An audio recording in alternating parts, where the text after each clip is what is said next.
C'est quand même assez fou, hein, cette fascination humaine pour la violence, qu'on retrouve depuis toujours. Des arènes romaines aux exécutions publiques. Et aujourd'hui, ben, on a l'impression qu'Internet est devenu la nouvelle scène pour ça.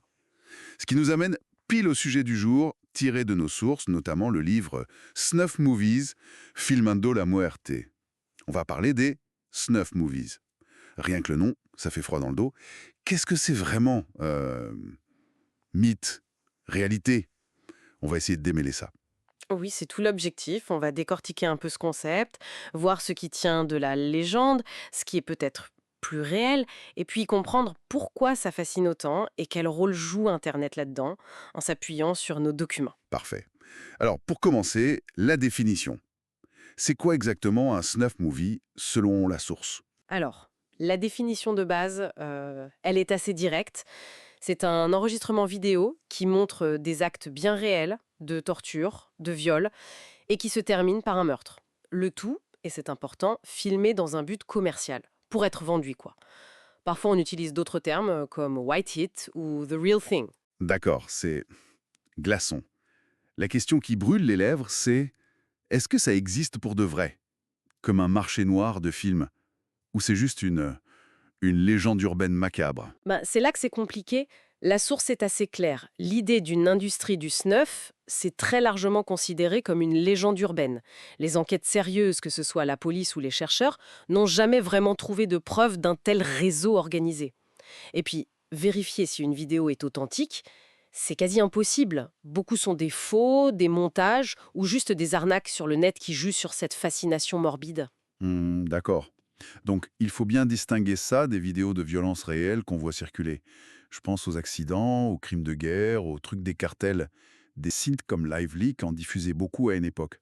Mais là, l'intention première, c'était pas de faire un film à vendre, c'est ça la différence principale. Exactement, c'est ça. La motivation initiale n'est pas le profit type cinéma. Mais bon, ça pose quand même la question, pourquoi on est attiré par ces images horribles, même quand elles sont réelles? La source parle d'un concept espagnol intéressant, le morbo. Le morbo, qu'est-ce que c'est?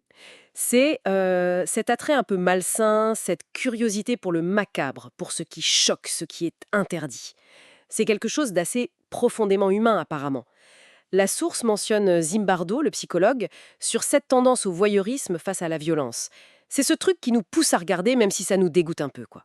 Et regarder ça, ça doit pas être neutre. J'imagine que ça a des conséquences. La source en parle. Oui, surtout la déshumanisation des victimes. En regardant ces images, même passivement, on participe un peu à cette dynamique. Et il y a aussi les films mondos, tu sais, comme Faces of Death dans les années 70-80. Ils mélangeaient des images chocs réelles avec des scènes jouées. Ils ont capitalisé sur ce morbo pour faire de l'argent et ça a sans doute contribué à brouiller les pistes, à alimenter le mythe du snuff. Et j'imagine qu'avec Internet aujourd'hui, l'accès à ce genre de contenu a dû exploser, non? Ah oui, complètement. Que ce soit sur le web normal ou le deep, le dark web, tout ça est devenu accessible en quelques clics. Et le pire, c'est que tout le monde peut devenir producteur, diffuseur. On a vu des trucs comme le happy slapping ou des diffusions en direct d'horreur, comme la fusillade de Buffalo. Le dark web, justement. On entend souvent que c'est là que ça se passe pour les vrais snuffs. C'est fondé, ça? Alors, la source une nuance pas mal, oui, on en parle, mais c'est surtout un nid à arnaque qui surfe sur le fantasme du morbo. On y trouve aussi la légende des Red Rooms, ces soi-disant lives de torture interactifs. Très probablement un mythe, mais ça montre bien l'imaginaire autour de ça. Pourtant, il y a un cas bien réel qui semble cocher toutes les cases, non, hein? L'affaire Peter Skull mentionnée dans les sources. Oui, absolument. C'est le contre-exemple terrible. Peter Scully aux Philippines, il produisait et vendait sur le dark web, via un site nommé Hurt to Core, des vidéos d'abus extrêmes, de torture et de meurtre d'enfants. Le cas le plus connu, c'est Daisy's Destruction. C'est horrible. Et même si le fond, c'est de la pédocriminalité organisée, ça correspond exactement à la définition du snuff. Violence extrême, réelle, enregistrée et vendue. Donc ça prouve que le concept, au moins dans des cas isolés et ultra criminels, c'est pas totalement un mythe, malheureusement. C'est effroyable. Mais il faut faire la différence avec les vidéos de propagande, type Daesh. La violence y est extrême aussi. Oui, c'est une distinction super importante que fait la source. Les vidéos de Daesh ou d'autres groupes extrémistes, même si elles sont insoutenables, leur but premier, c'est la propagande, faire peur, recruter.